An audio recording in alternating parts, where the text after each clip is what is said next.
And this is your global earthquake overview. Let's get right into it. It'll probably take the full 15 minutes. I'm going to go ahead and start with the United States and just show you a few earthquakes that have occurred over the past week. This is the USGS feed represented on Earthquake 3D, and you'll get a great idea for what's going on here in the continental US. There's a series of earthquakes. If you connect these dots, if you connect these earthquakes all the way down through the central Midwest, back up through the East Coast, you'll see that this is the edge of the North American craton. I've been talking about it for a long time. I'll put links down below so you can go read up on that.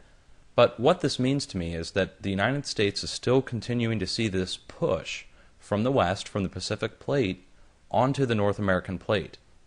And that push is having an effect at sites where there's giant shafts drilled deep into the earth, like a perforated edge on a piece of paper. They've drilled these shafts all the way down at a 3-mile depth at fracking locations. There's also compression of water occurring at quarries and at nuclear facilities, and also at oil well drilling sites. And at each of these spots you're seeing earthquakes because the pressure that's building on the North American craton, of course, is going to first show at the weak points, like weak links in a chain. These spots are going to show the earthquakes first.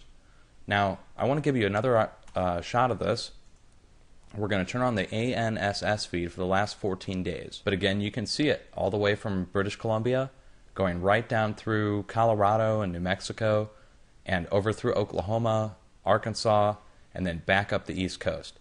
Now, I'll tell you, see this large earthquake here, this 4.0? Fracking location. Same with all these earthquakes here in Oklahoma and the North Panhandle of Texas, also at the border of Colorado, okay? And as you get over here to the Pacific Northwest, you start seeing dormant volcano sites showing earthquakes all the way down here in Arizona. And let me turn these rings down so you get a better idea. Down here in Arizona and on the West Coast as well. Also at dormant volcanoes like Mono Lake, or down here at Pisgah Crater or Black Hills. Okay? And I urge you to go look up these earthquake epicenters, and you'll be shocked to find what's at the epicenters. So that covers the North American craton pretty well. Also, let me go ahead and turn off these magnitudes. You can see this curl that extends right here. The craton actually goes up where the mountains are, and then the deformed edge actually comes down and slopes down to the sea. And these spots here, Rainier, south to, well, the north tip of California, you see hardly any earthquakes have occurred. This to me says we need to watch out here in the Cascadia Range, right out here in the Pacific. We need to watch for some kind of sizable earthquake over the next several weeks. And as you get south into California, there's been a lot of talk down here near Baja, an area we need to watch for a large earthquake. And Baja is in Southern California, right here along this peninsula. There's also been talk about a central United States earthquake threat.